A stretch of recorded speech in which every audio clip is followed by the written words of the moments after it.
Husband discovers wife cheated after DNA test and angrily leaves their kids at her affair partner's home. Has your ex reached out since the divorce? One woman asked Brooke, sipping wine on the terrace at the Travelers. Brooke shook her head.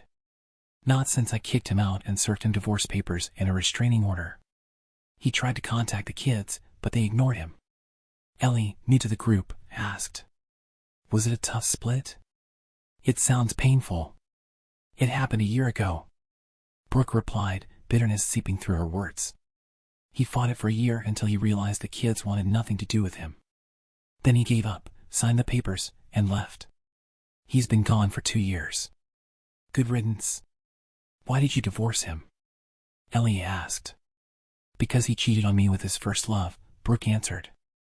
Gemma Evans came a voice from behind. "Jake Vanham cheated." "No way. He's not that complicated. And if he cheated with me, I'd remember," the voice ended with a smug smile. "You're up to your games again, Brooke Puckett." Brooke snapped, turning to face the speaker. "Well, look who's here." "You've got some nerve," Gemma retorted. "You started manipulating Jake while we were together. Your lies broke us up, and now you accuse him of cheating with me. When did this supposedly happen?" Gemma asked, raising an eyebrow. 2 years ago. "You know that," Brooke replied. "Oh, please. I was in Scotland studying linguistics at the time. I've been away for 3 years. Before that, I taught high school on the other side of the country," Gemma shot back. Brooke paled. This wasn't what she expected, and it was bad news. If it wasn't Gemma, then who was Jake cheating with? Gemma continued. "You made it so he couldn't stay here anymore. Even his parents were fooled by your antics." "I don't believe he was fooled, but he was following you." "Are those kids his?" Gemma pondered aloud. "But I've got places to be, people to see, like Jake's parents." Brooke's face drained of color. "Don't you dare. I'll make your life miserable," Gemma said with a cold smirk. "Life hasn't been kind to you, has it? You need loads of makeup to look decent. But I must pay a visit to your ex-in-laws and provide an alibi for Jake. Farewell." With a final glance, Gemma added, "Jake didn't cheat, and I'll set the record straight. Thanks for kicking him out. He'll be mine soon enough." "And your threat?" "Ridiculous. I'm leaving this snake pit tomorrow. Now go suck lemons." Gemma walked to her car, heading straight for the Vanham house. The grand estate looked just as she remembered, with 3 parking spots by the gate. 2 massive ginkgo trees stood just outside, planted by Jake's great-grandparents. Gemma retrieved her laptop from the trunk and approached the door, knocking and waiting. Jake's grandfather answered. "Can I help you, young lady?" "Good afternoon, Mr. Vanham. I'm Gemma Evans. Remember me?" "Yes, I recall." "Weren't you involved in Jake's marriage trouble?" the old man asked. "Yes, sir. I'm here to prove Jake couldn't have had an affair with me. I was in Edinburgh at the time." The old man scrutinized Gemma, his eyes penetrating. Finally, he said, "Call me Rufus Sr." with a twinkle in his eyes. "My son and daughter-in-law believe Jake's guilty." "Do I?" "No, he's not capable." "Why do you want to clear his name?" Gemma sensed Rufus Sr. could detect any lie, and lying to him would be humiliating. She responded honestly. "Jake doesn't know it yet, but I'm going to be the next Mrs. Vanham, but first I need to find him. Do you happen to know where he is, Mr. Vanham?" The old man's eyes twinkled as he replied, "He's at St. Christopher's Crossing, doing well at the university. But remember, our secret. And I must say, you're a lovely woman." "I have another secret," Gemma revealed. "I accepted a job at the same university, so I'll run into him soon." A voice from the back of the house interrupted, but the old man just grinned. "Do you know where the kitchen is?" Gemma nodded, nearly colliding with Jake's mother. "You've got nerve," she yelled. "Ruin my son's marriage and then show up here uninvited. Get out." Jake's grandfather intervened, his voice booming. "Anna, she's my guest. I'll listen to what she has to say. She claims she was abroad during the whole mess." Anna Venom deflated, eyeing Gemma skeptically. "I don't believe you," she shot back.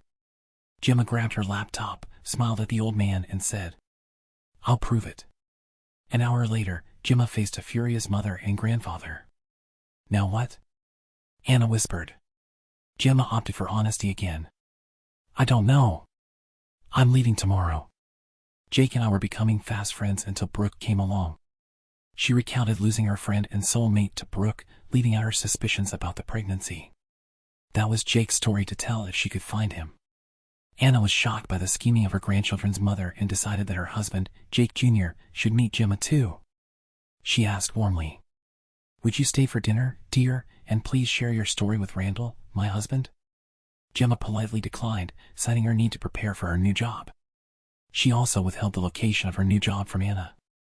As Gemma bid farewell, Anna looked away briefly. "Gemma, if you find Jake, let us know. We've made mistakes and mistreated him." "I want my youngest back," Anna said softly. "If, or rather when, I find him, I'll pass on the message, but it's not up to me to reveal where he is. Jake disappeared for a reason. He doesn't want to be found," Gemma added, before heading to her car. As she walked, she spotted a man approaching. "Damn Jake's brother," she thought. She examined him. He appeared older and overweight, lumbering like a gorilla with rough features, a thick neck and broad shoulders. His belly protruded, and he wheezed like a steam engine. Rufus Venom scrutinized the slender woman, sensing familiarity but unable to place her. "She needs bigger breasts." "Not my type, but those legs," he mused. Entering the house, he encountered his grandfather. "Got a visitor?" he asked. Rufus Sr. maintained a neutral expression. "Yes, an old friend of Jake's, trying to reconnect. But we don't know where he lives, do we?" Young Rufus cursed silently, thinking of his cheating brother. "Make sure it's thorough." "I still want him gone, far away in every sense," he ordered, climbing the stairs to his specially adapted apartment after his accident. Meanwhile, Brooke pondered her life during the divorce. Jake, 35, was 2 years younger. Their kids, aged 16 and 15, were born a year apart. They didn't meet right away. Brooke first noticed 18-year-old Jake after finishing a 10-kilometer swim. She initially ignored him until a dark-haired girl helped him with his wetsuit, catching her attention. Suddenly he looked stunning and Brooke observed them closely. The man had short reddish-brown hair, green eyes, and an oval face with a defined nose and full lips. He had broad shoulders, long arms, wide wrists, and slender fingers. Muscular legs completed his swimmer's physique. The girl noticed his muscles tense as she dried him off. Learning later that he was a swimmer, despite the girl likely being his girlfriend, Brooke decided she wanted him and plotted to make it happen. It took 6 months to break through his shyness. When his potential girlfriend moved away, Brooke found it easier to manipulate the situation. Jake suggested a family barbecue, revealing he was the youngest of 3 siblings. At the barbecue, Brooke observed Jake and his brother. They looked alike but differed greatly. Jake was slim and not overly muscular, while his brother Rufus was bulkier with exaggerated muscles and a louder demeanor. Rufus took an interest in Brooke, offering attention and gifts, eventually settling her into a hotel. After a month, Brooke realized she missed her period. When she confronted Rufus, he laughed in her face. "Should have taken the pill, dumb cow," he eventually spat. Brooke's dating history consisted only of her first boyfriend and Rufus. After Rufus, she felt confident handling Jake. 3 months later, they married in a small ceremony. Since then, Brooke felt content. Jake was attentive and provided well. Plus, she had a lover on the side for quick, casual encounters. Rufus was unremarkable, his presence fleeting. Brooke didn't mind not always climaxing. She relished the thrill of her deception. Years later, Rufus's lifestyle caught up with him, deeply troubling him. Years of using muscle-enhancing substances had taken a toll on his heart. Collapsing at the gym, he was fortunate to have a nurse nearby who performed CPR until paramedics arrived. Rushed to the hospital, tests revealed a ruptured myocardium from prolonged steroid use, requiring immediate surgery. Discharged with a changed physique, Rufus realized he needed long-term care. Over several months, he manipulated Brooke, criticizing Jake and urging her to demand more financial stability. Playing the sufferer, Rufus exaggerated his suffering, gradually influencing Brooke's behavior towards Jake for the worse. She began to nitpick and demand her own car, unaware of the strain she was putting on Jake, a level of pressure she'd never exerted before. Brooke faltered as Jake walked away mid-tirade, leaving her shouting after him. He retreated to his office, signaling his limit. After almost, Jake endured hits until pushed too far, then exploded. Seeing his breaking point, Jake recognized the deep rift in his soul and the need to protect himself. Jake had always known Rufus would inherit the family company, a successful supplier to the aviation industry. Despite earning a doctorate in aeronautics and a master's in industrial design, his father sidelined him, suspecting Rufus's involvement. Jake focused on his own workload, where he had more than enough to handle. When his father fired him over a technicality, Jake refused to sign a document barring him from the competition. He laughed in his father's face, left, kissed his secretary and sang Tommy by the Who, feeling free. Soon after, a competitor offered him a lucrative position, matching his previous salary for fewer hours and better benefits. Anticipating his family's desire to sideline him, Jake followed his grandfather's advice, launching his own company based in Luxembourg. He channeled freelance work through this entity, with most revenues stored in offshore accounts. Brooke assumed Jake was working extra hours for more money, unaware of his offshore dealings. As Jake prioritized family time, he redirected all income to offshore accounts, intending to continue freelancing without interruption. Recognizing the need for balance, he resolved to spend more time with his children and reduce his excessive work hours. The next morning, Jake read the paper on his tablet while sipping coffee as Brooke entered the kitchen. "Where were you all night?" "I've been waiting," she remarked. "For about 5 minutes." "Then you fell asleep," he retorted. "Cynicism doesn't suit you," she replied dryly. Brooke swallowed her venomous reply, instead saying, "Speak your mind." Jake expressed his dissatisfaction with Brooke's demanding behavior, announcing he would work fewer hours to spend time with their kids. If she wanted more, she should find a job. He warned of divorce if her behavior continued, then left for breakfast. Brooke was stunned.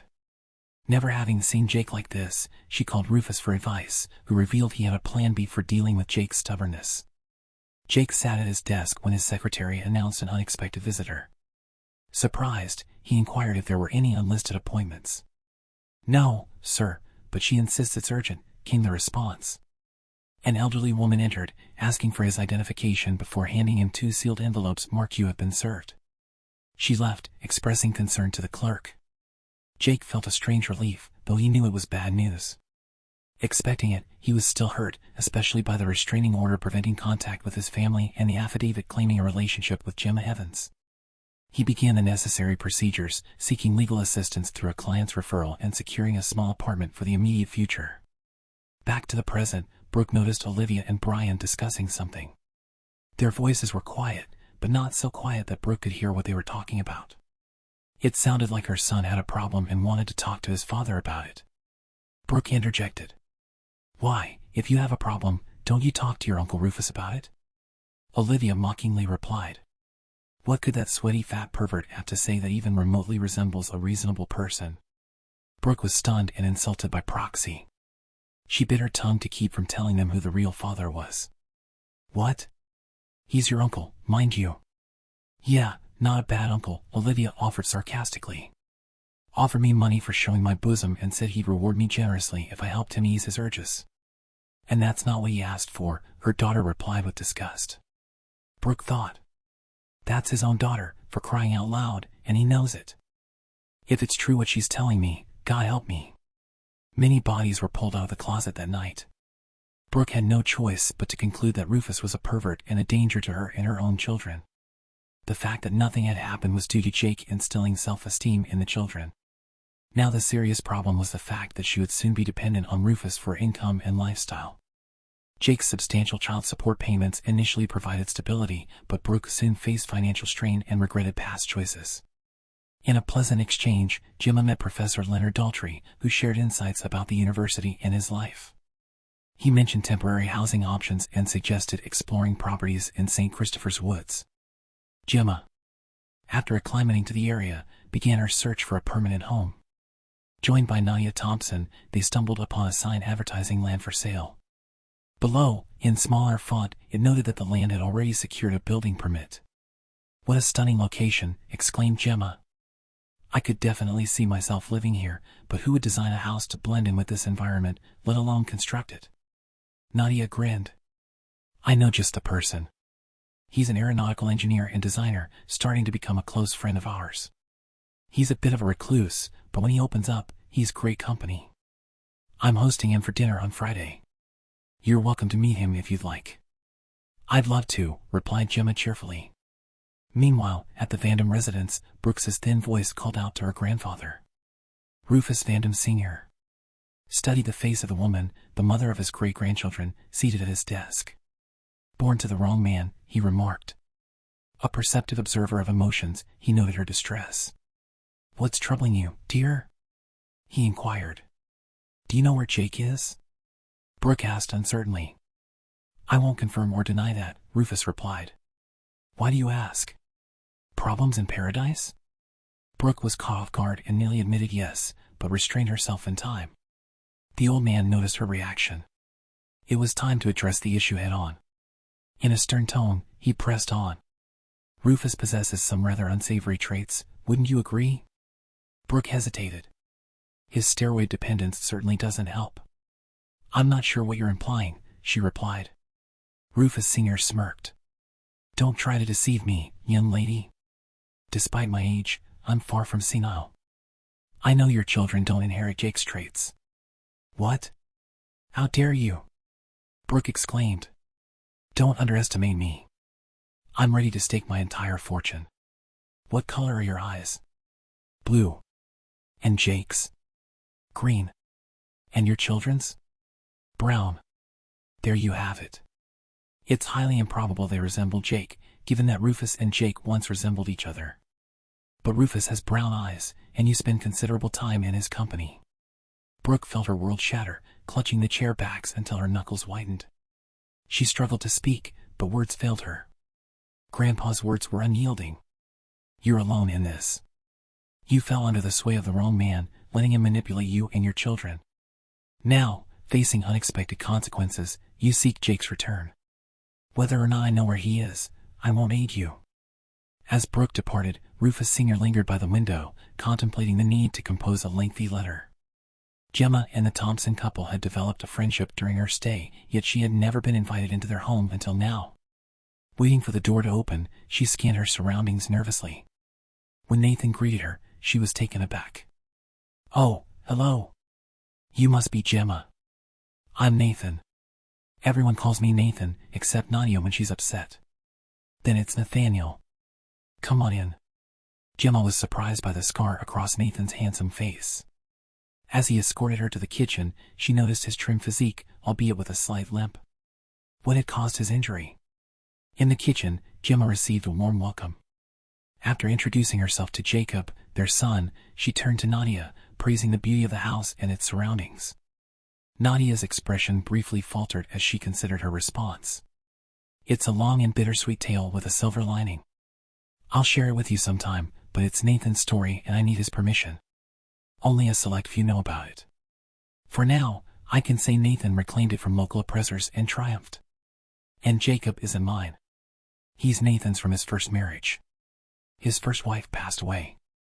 Yes, he's a widower, and I'm thrilled to share that in 6 months, Jacob won't be the only child here.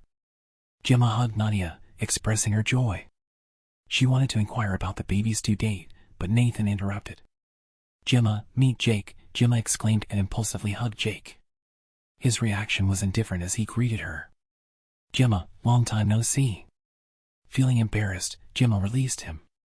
Nadia and Nathan exchanged looks, and Nathan asked, Do you two know each other? Before Gemma could respond, Jake interjected. We used to be friends. Gemma's happiness faded, tears welling in her eyes. This wasn't the joyful reunion she had anticipated. She sobbed. Jake, why are you so distant? Aren't you glad to see me? I missed you terribly. Jake was taken aback and felt even more bewildered. Glancing at his hosts, Nathan simply gestured. Let me give you some space. You can use the study over there. Seated in the study, Jake observed Gemma, who was now visibly upset. He confronted her, saying, You told Brooke that we had an affair while I was married to her. You even signed the affidavit that ended my marriage. Why should I be glad to see you? Those lies hurt me deeply. Gemma suddenly grasped the extent of the deception. She resented how Brooke had manipulated her to tarnish Jake's reputation in their community. With determination, Gemma addressed Jake. Listen closely. Before coming here, I lived in Europe for 3 years. I never told Brooke that. I overheard her boasting about it in public, and I confronted her then and there. Later I spoke to your parents and your grandfather. He assured me you were doing well and that I might meet you here. I hadn't expected it so soon, but I was already planning to search for you. I've missed you terribly. Jake blushed. But the affidavit? It's forged. And if you still have the original, someone's in trouble. Jake, I loved you then, and I still do. I would never betray you by getting involved while you were married. I've been tormented, thinking you betrayed me and wondering what I did to deserve it. So you believe me? Absolutely. You've given me at least one verifiable fact, and a call to my grandfather can confirm the rest. Plus, you've never lied to me before. Yes, I believe you. Gemma felt relieved to have overcome that hurdle.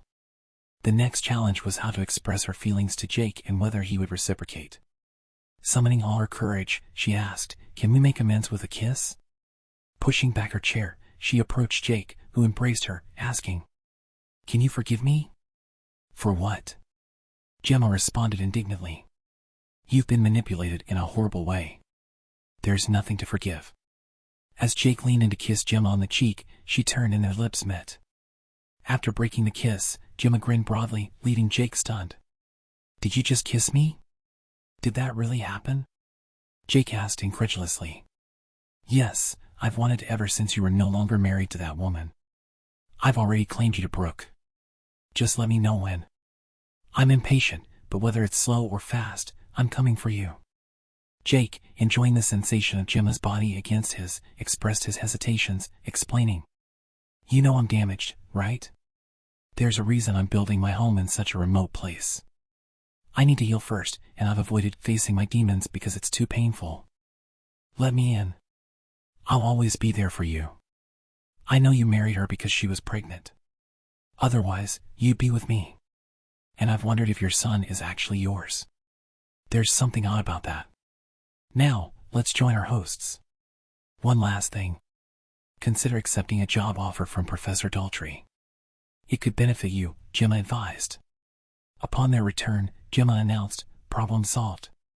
He's mine now, although he's not entirely convinced yet. Nadia cheered happily.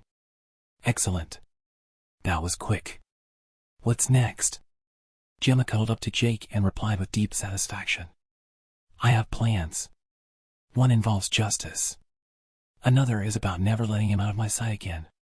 And finally, how do I go about securing that land we saw this afternoon? The dinner was a hit, filled with laughter and reminiscing. Gemma shared old stories from their friendship. Days later, she broached a serious topic.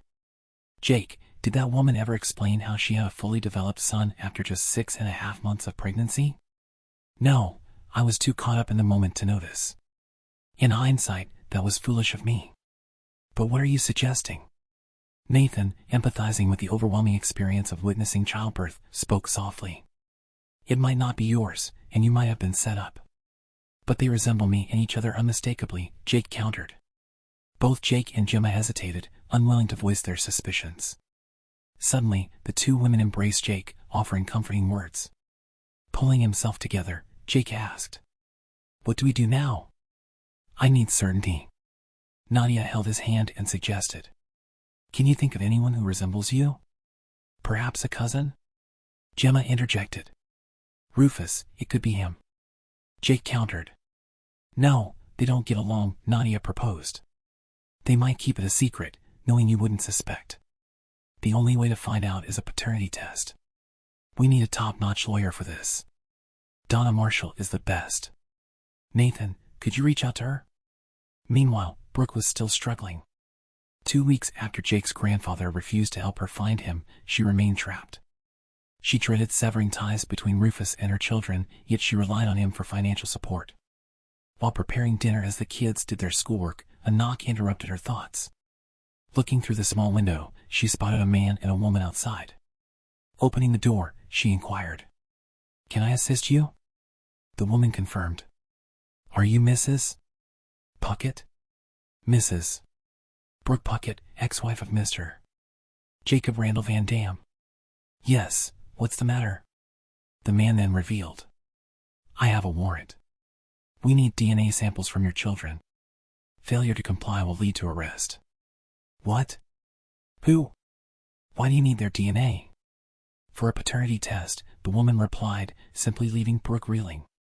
Brooke had always held onto a vague hope that her children might be Jake's, her only chance of reconciliation. Plus, Jake's substantial child support payments kept her comfortable. If the children weren't his, those payments would vanish, jeopardizing her lifestyle. Meanwhile, at the Van Dam house, another pair of paramedics accompanied by an officer arrived. Rufus Sr. watched, fearing Gemma had found Jake and revealed the truth. Rufus Jr. resisted, resulting in a humiliating arrest. 2 weeks later, Gemma burst into Jake's apartment with the results. Both sat on the couch as Jake read the document, growing visibly distressed. "Jake, what's wrong?" "You look pale," Gemma asked. "I'm not having a heart attack, but I might as well be. Both kids are Rufus's. They and Brooke are going to pay for everything they've done to me and more." Gemma leaned into Jake, seeking solace for both of them. Despite feeling comforted by her presence, Jake remained hesitant to reciprocate. They exchanged chaste hugs and cheek pecks, but Gemma's desire simmered beneath the surface. Then Jake's gaze softened, revealing vulnerability. "Gemma, please understand," he began. "I love you deeply, but I need to resolve things first. I don't want to drag you into this mess, and starting now might make you a rebound, which isn't fair to you. If you want to leave, I'll understand." Relief washed over Gemma. She knew expressing such emotions was difficult for Jake, but his love was evident. Taking a moment to absorb this, Gemma gently kissed him, pouring her love into the embrace. Jake was taken aback, feeling a surge of emotions. Gemma reassured him, "No more excuses, Jake. I'm here to support you every step of the way." Jake embraced Gemma, savoring her scent, and suggested, "Why not hold off on building the house until we sort this out? You might not need it then. I could renovate and expand my place to fit your needs." Gemma was taken aback. Did he just offer me to move in with him? She wondered aloud. "Yes, it's an invitation," Jake confirmed. "I'm committed to you with or without a ceremony, but if you want a ring, I'm all in." "I do want a ring," Gemma asserted. "A simple gold band, just like yours, and I'll bring the broom when you're ready." That same week, they met with Donna Marshall, where Jake outlined his plan for revenge. Donna explained she wasn't the right fit for such a task, but knew someone who was a colleague experienced in handling such matters. Later, as Brooke went about her chores, she dared to hope that the silence following the DNA tests meant the ordeal might fade away. She managed to shield her children from Rufus's direct influence with her grandfather's support. After confiding in him since Rufus Jr.'s arrest, he seemed intimidated by Rufus Sr. Suddenly, her peace was disrupted by a loud knock on the door. Opening it, she faced Rufus, his face flushed and body trembling, holding a stack of papers. "What's this?" he bellowed, waving the documents. "That idiot of a brother is demanding a fortune from me for raising my kids. He's even seized all my assets," Brooke muttered as she collapsed into a chair. "Jake's up and about now, knowing the truth about the kids. He's gearing up for revenge. If he targets me too, it's over. I'd be worse off than Edmond Dantes." Dread washed over her as her lavish lifestyle crumbled. Rufus Jr. was still ranting when another knock echoed at the door. Brooke hesitated, but the knocking grew more persistent. Gathering herself, she approached the door and opened it to find a man with round glasses and a mustache reminiscent of Professor Calculus from Tintin. Behind him, a woman with a video camera waited.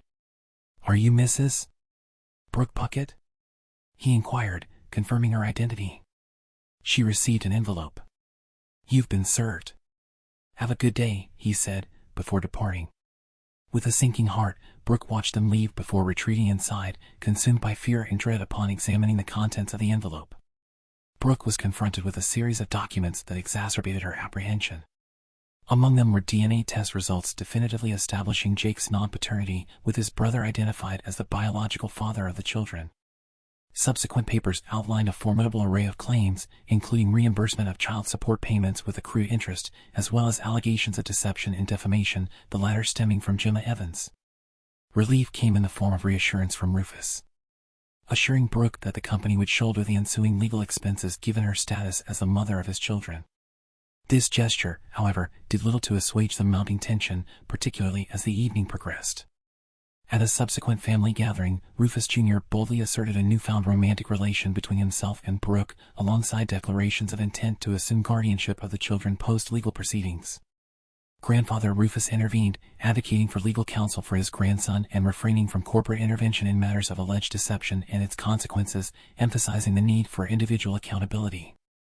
Amidst a palpable silence, Jake's father interjected, advocating for legal recourse against perceived slander, invoking the company's legal prowess. The ensuing exchange underscored the complex legal and interpersonal dynamics at play, indicative of the multifaceted challenges ahead. Rufus Sr. countered, asserting the validity of Jake's accusations, affirming that the children were indeed Rufus's, a result of his ongoing affair with Brooke. He emphasized Jake's right to legal recourse, given the DNA evidence. Moreover, he pointed out the company's policy breaches resulting from Rufus Jr.'s indiscretions, indicating that legal action would serve to uphold corporate regulations rather than fuel Rufus Jr.'s ego. In a burst of anger, Rufus Jr. stormed out, visibly shaken.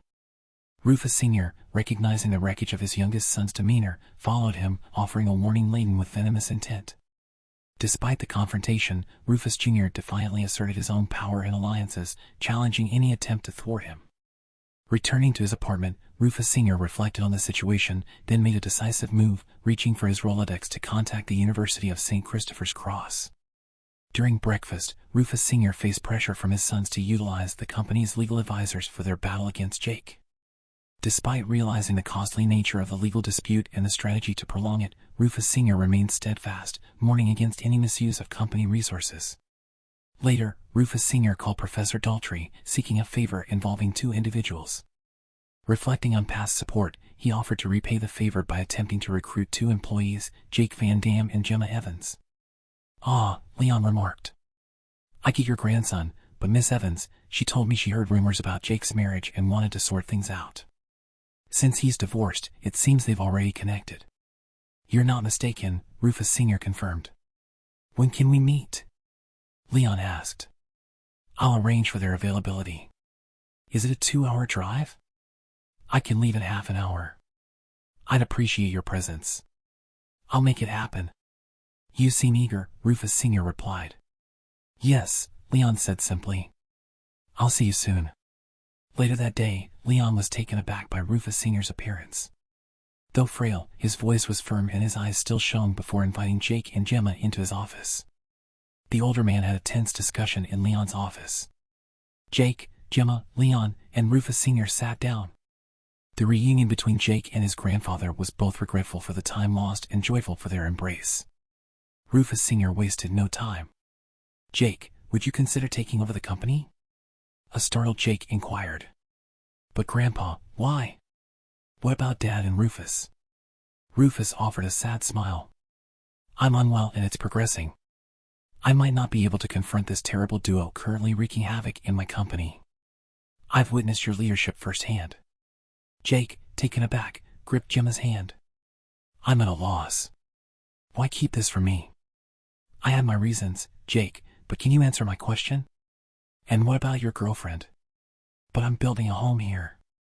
"Grandpa for us?" Gemma interjected with humor. "Who's talking about taking it slow now?"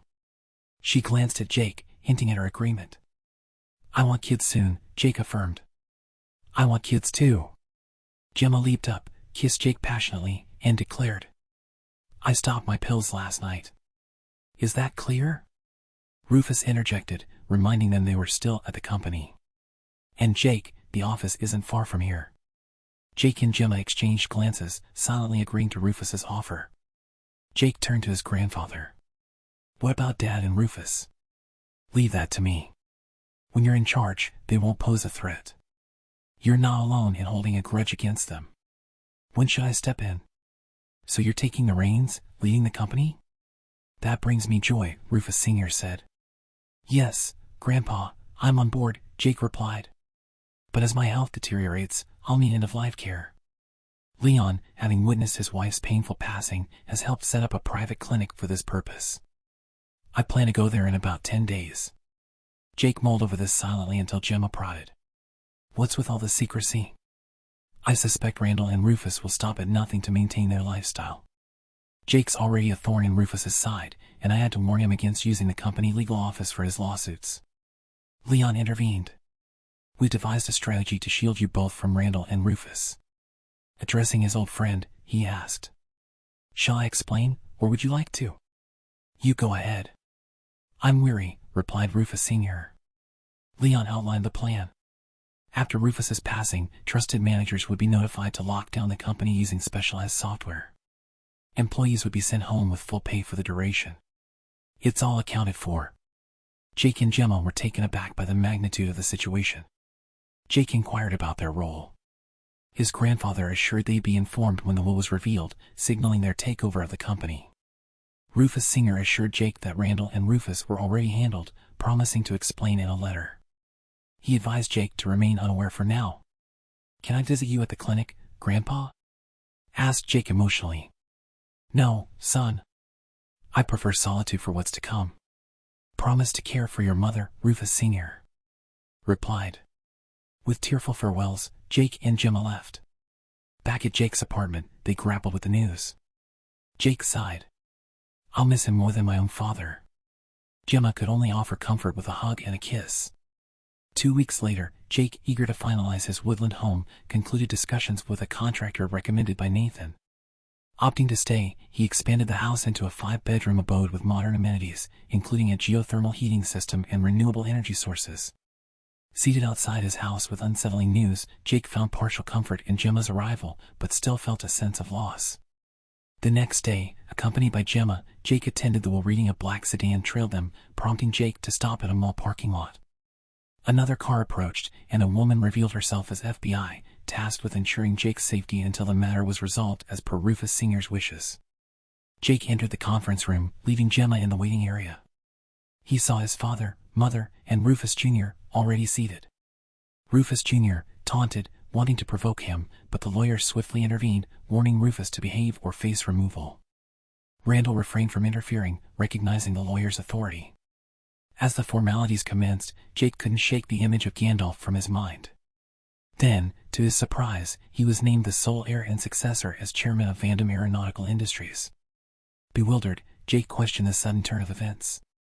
His mother remained composed in her seat, a faint smile playing on her lips while Randall and Rufus erupted. "I'm his son, and Rufus is my son. I'll tear you apart, you fraud," bellowed Randall. Unfazed, the lawyer calmly pressed a button. Within moments, the door swung open and 4 imposing men entered. They exuded a strength that could rival gorillas and positioned themselves beside the enraged duo. One of them growled at Randall. "You wouldn't want me to get physical, would you, sir?" Randall immediately deflated, but Rufus, known for his lack of restraint, lunged at Jake, shouting, "I'll eliminate you. Are you illegitimate?" In an instant, he was back in his seat, wincing in pain, clutching his thumb and wrist. With order restored, the lawyer resumed. "My dear friends, Rufus anticipated this unfortunate turn of events. Hence, I invited these gentlemen to maintain order." He turned to Randall and continued, "Mr. Van Dam possesses evidence proving you are not his biological son. He divorced your mother for a reason. Therefore, Rufus Jr. is not his grandson." After ensuring his message had been received, a lawyer proceeded inexorably, addressing Randall. "Furthermore, Mr. Van Dam learned of your mistreatment of your wife and your misuse of company funds for personal pleasure. He proposed to your wife, who accepted. She conceived Jacob Randall Van Dam. We possess notarized affidavits and genetic proof confirming that Jacob Randall Van Dam is the legitimate second son of Anna Van Dam Hansen and Rufus Van Dam." Randall appeared on the brink of explosion, and explode he did, directing his rage at his wife. "You're unfaithful. You betrayed me. Think you'll get away with it? I'll sell you off to a Russian brothel," he bellowed. The lawyer intervened, signaling for 2 men to restrain Randall. Simultaneously, Rufus appeared stunned, akin to a fish out of water. "Very well," the lawyer addressed the men. "Please document this behavior and the threats made by Randall. As for you, Randall, deny it all you want. We have evidence of substantial embezzlement committed by you and your son. You've pilfered around $6 million from the company to sustain your extravagant lifestyle, not to mention the funds stashed away in the Cayman Islands. Furthermore, you've unlawfully sold sensitive technology to rogue nations and competitors. Various government agencies tasked with national security, including the IRS and the FBI, are keen to discuss this matter with both of you. Whether you like it or not, you'll be cooperating with their investigation. He turned to the 4 men restraining Randall and Rufus and instructed, "Would you kindly escort these gentlemen out and hand them over to the authorities?" Meanwhile, Brooke waited outside, observing Jake's entrance with a woman named Gemma.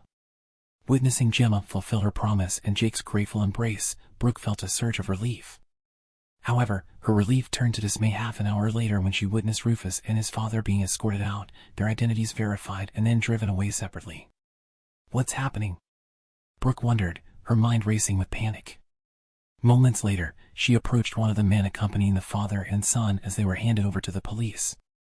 "I can't provide details, ma'am.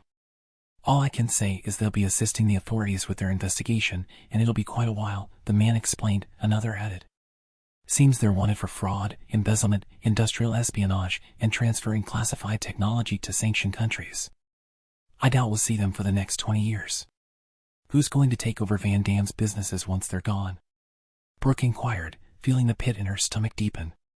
"The other guy, the one who walked in with that informer," came the response. Suddenly, Brooke felt disconnected from reality. Though she wasn't privy to the events in the office, it was evident that Jake had emerged victorious.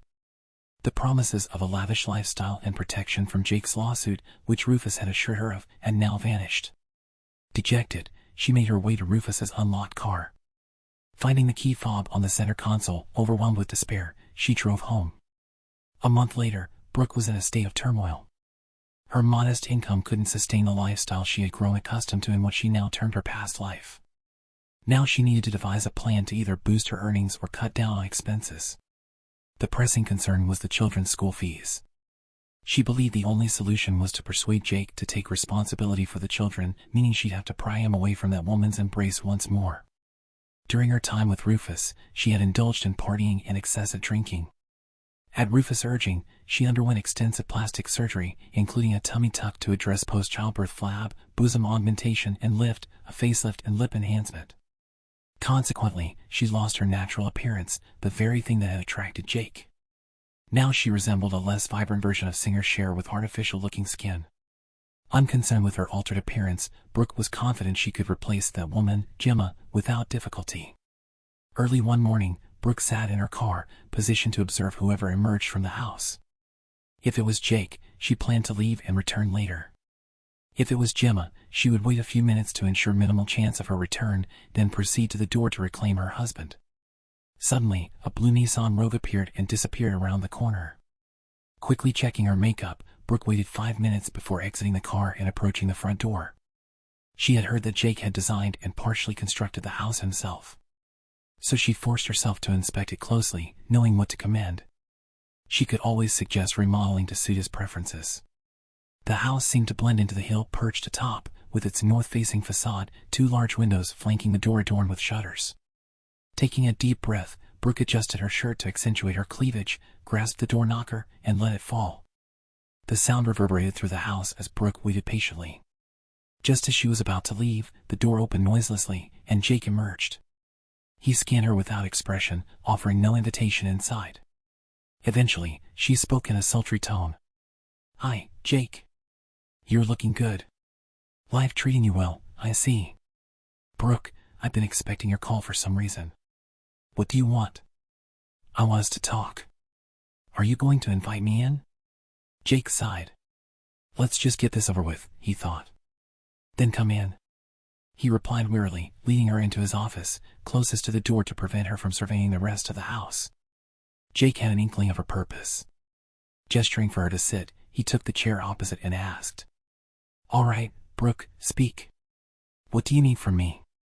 Aren't you going to show me the rest of the house?" "No. Why would I? Now tell me why you're here." "Jake, don't you see? We're meant to be together. We have history and 2 children. I need you to come back to me." Jake studied Brooke, a bewildering thought crossing his mind. What's happening? Is she losing it? Aloud? He said, "We do share a past, but my version of it is vastly different from yours. You're delusional if you think we'll reconcile." Jake's response didn't faze Brooke. "I admit I made a mistake, but we still have children to consider. I can't provide for them adequately. They're not even mine. I have solid evidence there from my half-brother, so why should I? You've been their primary caregiver and you've done a commendable job. Rufus has never been capable of caring for them properly. With a sigh, Jake responded, Don't worry, I'll take care of them solely because my mother, their grandmother, requested it. She pleaded with me to ensure you couldn't access that money. I have no desire to improve your lifestyle, Brooke. This conversation unfolded in a way Brooke hadn't anticipated. Jake had always been accommodating to her requests, and she had conveniently forgotten their past issues leading to their divorce. Now she encountered resistance. Desperate for Jake to support her and her children, she attempted a different tactic. Jake, she cooed, I understand I've caused you pain, but it was all Rufus's influence. Now that he's gone, we can be mutually beneficial to each other. Imagine what I could offer you. I possess skills in bed that would amaze you. Leave that cold-hearted woman and return to me. Together, we could have a fulfilling life, like a proper family. Jake remained silent for a moment, leading Brooke to believe she had won him over. Yet her words had the opposite effect on him. You're behaving and presenting yourself like a courtesan. Our past interactions make me wary of you. I'll never touch you, even in a provocative outfit. Regarding your children, I've arranged housing in St. Christopher's Crossing. Since Olivia will be attending college there, Brian will reside with his grandmother until he also attends college there. You're unfit to care for him or provide housing. I've taken care of that. However, you won't receive any financial support from me. After a brief pause, Jake's words left Brooke stunned. He continued, If you resist, I'll report fraud and extortion to the authorities, disclosing that the children aren't mine and that you cheated me during the divorce because of it. Now leave. I'm finished. As Jake fell silent, the door opened and Gemma appeared. Jake invited her in, signaling Brooke's departure. A beaming Gemma entered the room, her prominent baby bump impossible to miss. She approached Jake with eagerness and planted a kiss on his cheek, whispering discreetly to ensure Brooke couldn't overhear. My suspicions were right. There are two of them. As Jake's grin widened, Brooke could no longer contain herself. You're expecting, she exclaimed, realizing that her and Jake's plans had gone astray. Gemma and Jake exchanged a glance, and Jake subtly nodded. Turning to Brooke, Gemma confirmed, Yes, I'm pregnant. I'm going to bless Jake with his own children, the ones he's long deserved. Now that you're leaving, we need to make arrangements. Let's renovate the kids' room. A realization struck Brooke. The kids, you mean? Gemma's face lit up. Yes, I'm carrying twins. I'm 3 months along. I grew suspicious when my belly started swelling unusually early. The first ultrasound didn't reveal both because one was concealed behind the other. This latest ultrasound confirmed 2 boys. She passionately kissed Jake and whispered, Boys. Brooke protested, You can't abandon me like this. Don't leave me to fend for myself. Take your niece and nephew. Jake decided it was time to abandon all pretense of civility and responded in a tone familiar to Brooke, but new to Gemma. I don't know the connection between Olivia, Brian, and me. You tell me. Remember, Randall wasn't Rufus Sr.'s biological son, and neither am I, though we share the same mother. Since Randall and Rufus Jr. were arrested, Brooke has had no contact with them. Anna distanced herself and wanted nothing to do with her. Brooke realized she was truly alone. Without a decent job, she lived in a rundown apartment, selling her belongings one by one. She hung her head and barely registered Jake's next words. If it were up to me, you'd be left to fend for yourself. But my mother and Gemma believed that abandoning you completely would leave you a broken wreck. I'm fine with that, but they fear taking care of you might burden them. So I arranged a job for you. It's simple physical labor that'll cover your rent and basic needs. Despite applying for multiple jobs, Brooke faced rejection each time. She'd need to seek employment elsewhere, possibly far away, and risk losing contact with her children entirely. Jake handed her a card with contact information. Gemma added, This is your only chance to stay connected with the kids. It's the only job available for you once the legal proceedings conclude. If you don't seize this opportunity, we'll wash our hands of you and won't pursue custody of your children. They've realized the truth about what you did to the man they believed was their father. Now, Gemma signaled to Brooke that it was time to depart. Standing by the door, she confronted Brooke, stating, In the end, I triumphed. I have Jake, and soon I'll have his children. Your selfishness destroyed Jake. You placed your bets on the wrong man for an illusory life of luxury. I have the finest man, and you're left with nothing. Gemma fixed Brooke with a stern gaze and continued. Let me warn you, if you attempt anything with Jake, I'll intervene if you try to manipulate your children or turn them against him. Or if you cause Jake any injury, I'll pursue you relentlessly until you're utterly destroyed. Do you comprehend? Brooke was stunned by Gemma's blatant threats and overt hostility. Answer me. Do you understand? You've already caused Jake enough pain, and it ends here and now. Do you understand what I'm saying? Brooke replied softly. Yes, I understand. No direct interaction with Jake, only through you. Yes, now leave. Brooke, who had stood confidently before the mirror just hours earlier, was now shattered. Her world had crumbled within the last 45 minutes. With heavy steps, Brooke made her way to her car. Inside, Gemma was nestled comfortably in Jake's arms. Brooke sighed. You're mine. It's taken nearly 20 years to reach this point, but we're reunited despite Brooke and thanks to her foolishness. After a moment, she rose, pulling Jake along. We need to practice. Practice for what? Jake inquired. For baby number 3, of course, Gemma replied, giggling as she led him into the bedroom.